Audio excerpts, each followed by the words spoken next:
नमस्कार दोस्तों, मैं इंदु हसीन पैसेज बिकता की तरफ से। आज हम बात करेंगे 1950 में छपे हुए और लगभग सब नोटों के बारे में। बात करते हैं 1950 में छपे 1 के नोट की, जो कि सीरीज में आता है A2 के। इस पे सिग्नेचर है KG एम्बेगोंकर के। ये फाइनेंस सेक्रेटरी थे। वो 1 का नोट, इसका जो डिजाइनिंग है वो 1949 और 1950 ऑलमोस्ट सेम है।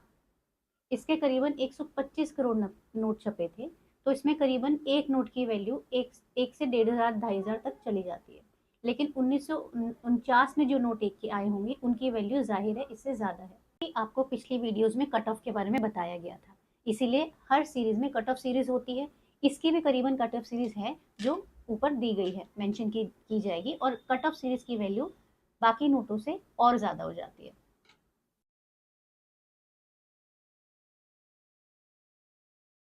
1950 के 1 रुपए के नोट के बारे में। अब हम आएंगे 1950 के 2 रुपए के नोट के बारे में, जो कि 26 जनवरी को इशू किए गए। इसके डिजाइनिंग में पहली बार रिजर्व बैंक ऑफ इंडिया लिखा गया। नोट में जैसे आप इसके डिजाइनिंग देख सकते हैं, ब्लैक से सीरीज नंबर लिखा गया। अब ये 2 रुपए के नोट में एक खास बात है, इसमें जो सिग्नेचर है वो सेकेंड गवर्नर के हैं। सेकेंड गवर्नर का नाम था बी रामाराव। लेकिन ये कुछ अजीब है कि सेकंड गवर्नर के नोट सिग्नेचर क्यों? ये फ्री इंडिया का पहला 2 रुपए का नोट था। इसमें फर्स्ट गवर्नर के सिग्नेचर ना होने की भी अपनी ही एक कहानी है, जिसपे हम बाद में आते हैं। अब इसके डिजाइनिंग में एक खास बात और है, इसके पीछे लिखी गई 8 लैंग्वेजेस। इसके करीबन इसका एक नोट का वैल्यू आज की डेट में करीबन 2000 से 5000 चला जाता है। लेकिन जैसे पहले बात की गई हर सीरीज में, इसमें भी कट ऑफ सीरीज अवेलेबल है, उसकी वैल्यू इन नोटों से और ज्यादा चली जाएगी। इन नोटों को ABC प्रीफिक्स में जारी किया गया था। जैसे मैंने कहा, इनकी वैल्यू 2000 से 5000 रहेगी, तो इनके कट ऑफ की वैल्यू और ज्यादा रहेगी। अब इसमें जो 8 लैंग्वेजेस हैं उन्हें ऊपर दिया गया है सीरीज वाइज। अब 1950 में जो 2 रुपए के नोट छपे थे उनका गिनती लगभग 25 करोड़ तक रही है।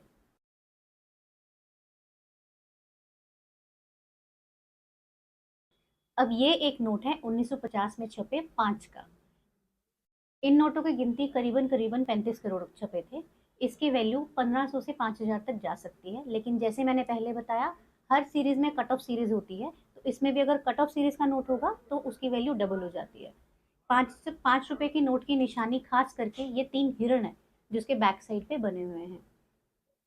ये 1950 के 5 नोटों की निशानी बनती है, इससे वो नोट पहचाना जाता है।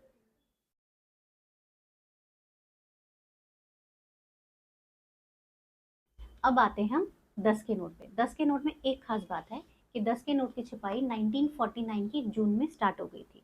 लेकिन 1949 के जून में जो गवर्नर थे उनका नाम था CD देशमुख जी।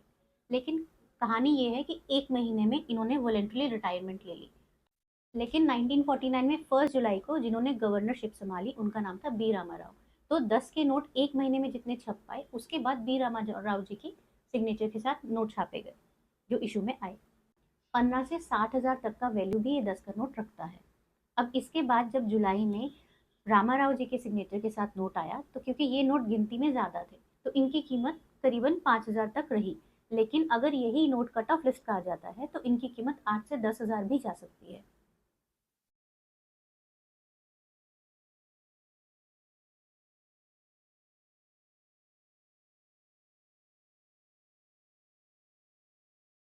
एक खास बात, क्योंकि ये 10 के नोट फ्री इंडिया के नोट थे हमारे गवर्नर्स के साथ, लेकिन एक स्पेशल बात यह है कि 1957 तक ब्रिटिश नोट्स भी चलन में इन नोटों के साथ रहे, उन्हें डीमोनेटाइज नहीं किया गया। अब एक आखिरी नोट की बात करते हैं, 100 के नोट की, जो 1950 में इशू किए गए थे। अब 1950 में ये नोट इशू करने के लिए करीबन 5 प्रिंट्स थे, 5 मिंट यानी 5 प्रेसेस, जो कि थी दिल्ली, बॉम्बे, कैलकाटा, मद्रास और कानपुर। कानपुर में हम आगे देखेंगे कि कानपुर के मिंट से इशू किए गए नोट की वैल्यू करीबन बाकी सब मिंट से ज्यादा रहेगी 100 के नोट के हर डिजाइन में। हम आज 4 डिजाइन की बात करेंगे, G1, G2, G3 और G4। 100 के नोट का पहला डिजाइन G1, इसमें कुछ चीजें अलग हैं, जैसे सीरियल नंबर का ब्लैक में होना, 100 डायगनली ऊपर और नीचे लिखा होना, जो आगे आने वाले डिजाइन में अपनी जगह बदल लेगा। इसमें भी 8 लैंग्वेजेस हैं लिखी गई, लेकिन 8 लैंग्वेजेस के पोजीशंस बाकी नोटों से अलग। अब 100 के नोट जब छपने लगे तो इनमें कुछ खास बातें थी, जैसे इसका वाटर विंडो होने पे ऑर्नामेंटल स्ट्रक्चर होना, यानी जैसे गहना जैसा उसका किनारी बना देना, अशोका पिलर का होना, 100 को डायगनली लिखना, सीरियल नंबर का ब्लैक होना, ये सब चीज़ें इस 100 के नोट के जीवन की पहचान बनी, जो आने वाले आगे की सीरीज में अपनी पोजीशंस बदलेंगे, जो हमें G1, G2, G3, G4 में डिफरेंस करने के लिए, यानी अलग अलग कैसा होता है हमें ये बताएंगे। अब हम मेन मुद्दे पे आते हैं। इसकी वैल्यू, 100 के नोट की वैल्यू करीबन 50,000 से 65,000 तक चली जाती है। और एक खास बात, जैसे मैंने कहा कि कानपुर मिंट के इशू किए हुए नोटों की वैल्यू बाकी मिंट से थोड़ी सी ज्यादा रहती है, तो 100 के नोट G1 सीरीज का 100 का नोट कानपुर मिंट से इशू हुआ 1 लाख तक की कीमत का भी हो सकता है। इसकी पहचान इसके पीछे की तरफ 2 हाथी जो गन्ने के खेत के सामने खड़े हैं, वो इसकी पहचान बनता है।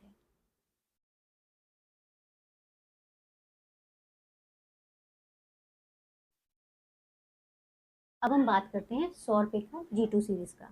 इसमें अब पहचान G1 और G2 में फर्क क्या है। G1 में जो रुपए 100 डायगनली लिखा गया था वो अब स्ट्रेट हो जाता है, और जो सीरियल नंबर नीचे लिखे गए थे अभी ऊपर और नीचे, यानी 1 कॉर्नर अप और दूसरा कोना नीचे का यहाँ लिख दिया गया है। इसकी वैल्यू करीबन 1 लाख तक भी जा सकती है, पर इन नोटों की G2 सीरीज की नोटों की वैल्यू 1 लाख तक भी जा सकती है, लेकिन कानपुर मिंट की 50,000 तक ही होती है। एक और फर्क जो G1 और G2 में है वो ये है कि G1 में हमने बताया था कि बैक साइड पे नोट के पीछे की तरफ लैंग्वेजेस नीचे लिखी गई हैं, 3 फिर 2 फिर 3 ऐसे, लेकिन इसमें G2 में जो 8 लैंग्वेजेस हैं वो पीछे की तरफ राइट हैंड साइड पे 8 ही एक के नीचे एक लिख दी गई है। ये एक और फर्क है G1 और G2 में।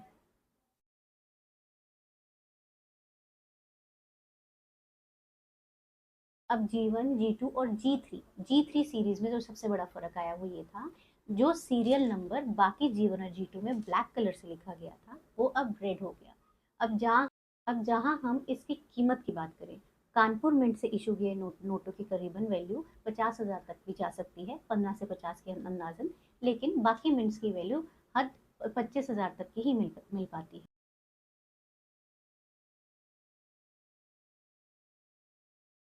अब हम बात कर रहे हैं 100 के नोट की G4 सीरीज की।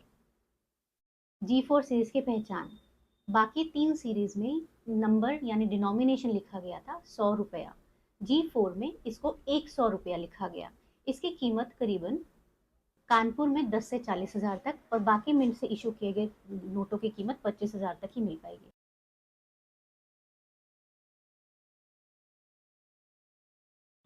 अब हम वीडियो को खत्म करने से पहले आपको 3 अहम बातें बता दें।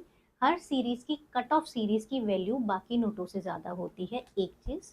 दूसरी, किसी भी नोट की कीमत हमेशा उसकी कंडीशन यानी उसकी स्थिति पे डिपेंड करती है, वो सही है, यूएनसी है, किस कंडीशन में आपने उसको संभाला हुआ है, उसी के हिसाब से उसकी कीमत मिलेगी। और एक बहुत ही अच्छी सी खास बात, इन नोटों में 1950 में जितने नोट छपे आप ध्यान दीजिए, इसमें गलत हिंदी का इस्तेमाल किया गया है, जैसे 1 रुपया, 2 रुपया, 5 रुपया, 100 रुपया, 100 रुपया, ये गलत हिंदी का इस्तेमाल किया गया, ये अलग बात है 1950 की।